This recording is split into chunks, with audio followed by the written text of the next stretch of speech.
राजा नाहर सिंह जी, बल्लभगढ़ के राजा नाहर सिंह तेवतिया अपनी सेना लेकर के आए। किसान तो आए, मजदूर तो आए, लेकिन राजा अगर कोई आए तो राजा नाहर सिंह जी आए।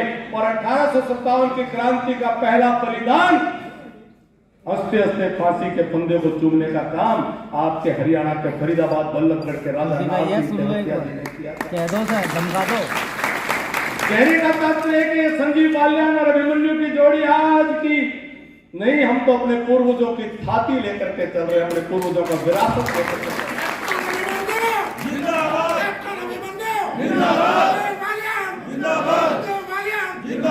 साथियों, 2022 का विधानसभा का चुनाव ये हिंदुस्तान की तवारीख में एक बहुत मील का पत्थर चुनाव के तौर पर साबित होने वाला है।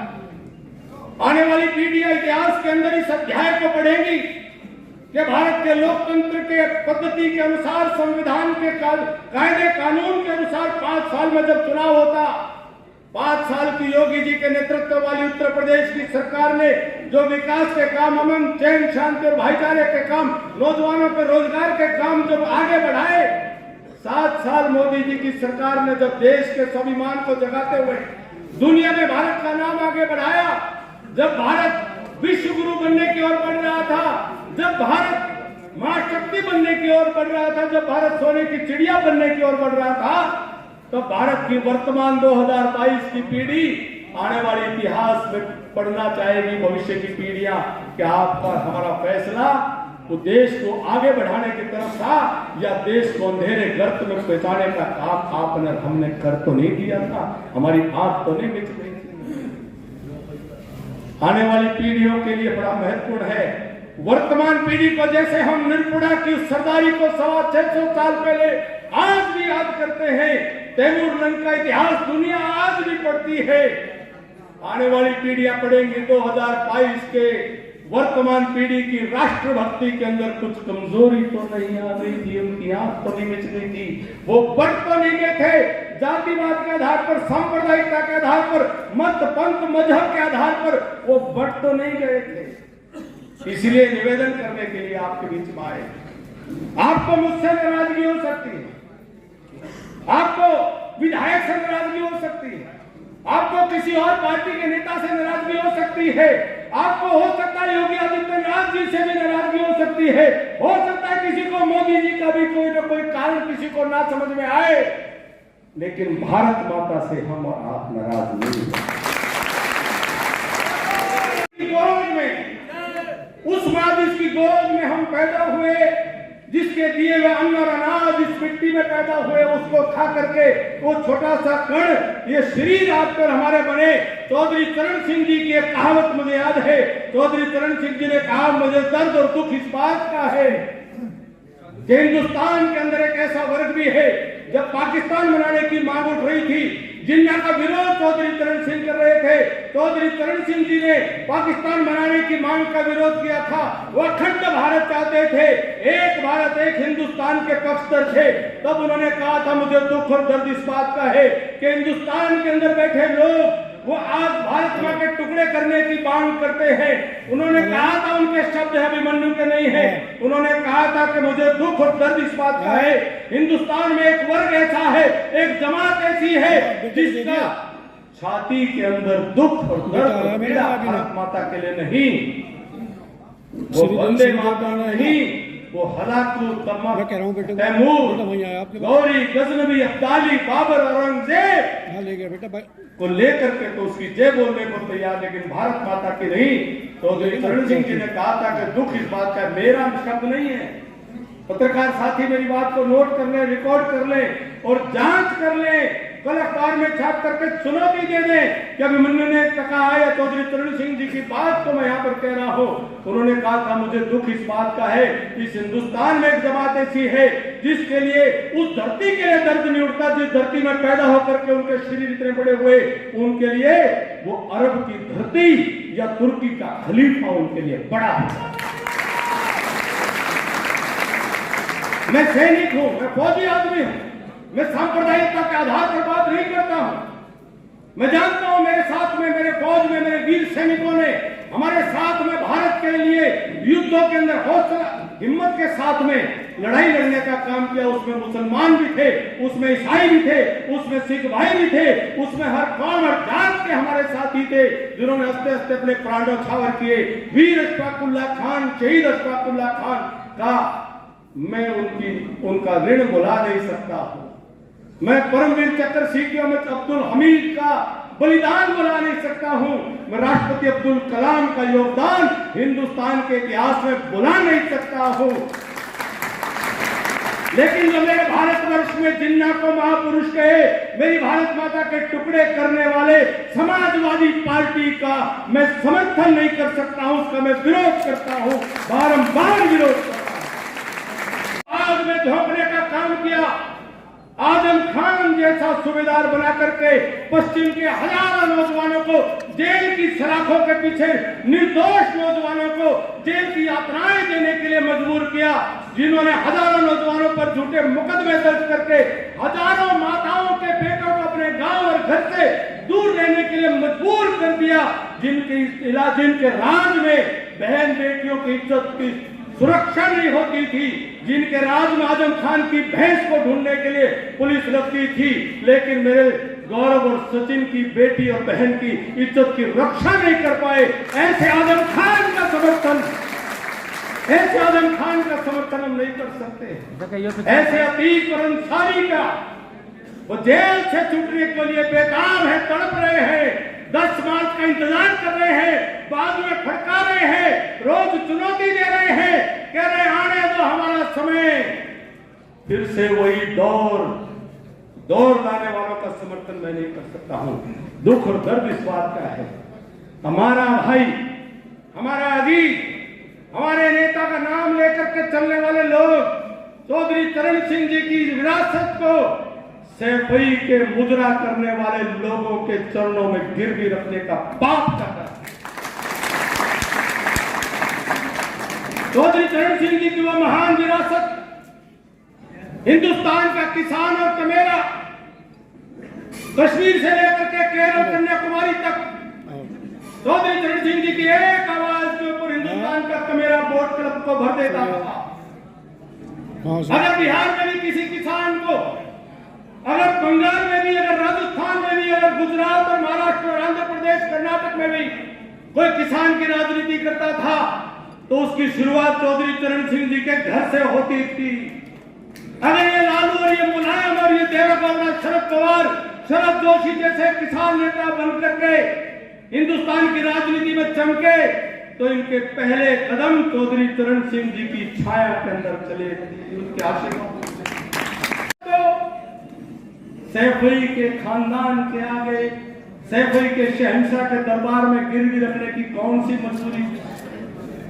टिकटे भी चौधरी चरण सिंह की विरासत को सिकोड़ दिया, संकुचित कर दिया, समेट दिया, छोटा कर दिया, जलालत करवाने का काम किया। थोड़ी सी टिकटें ले ली, उन टिकटों के अंदर भी उम्मीदवार सपा के हैं। डब्बा रालोद का दिखाया जा रहा है और तंबाकू अंदर से सपा का निकल रहा है।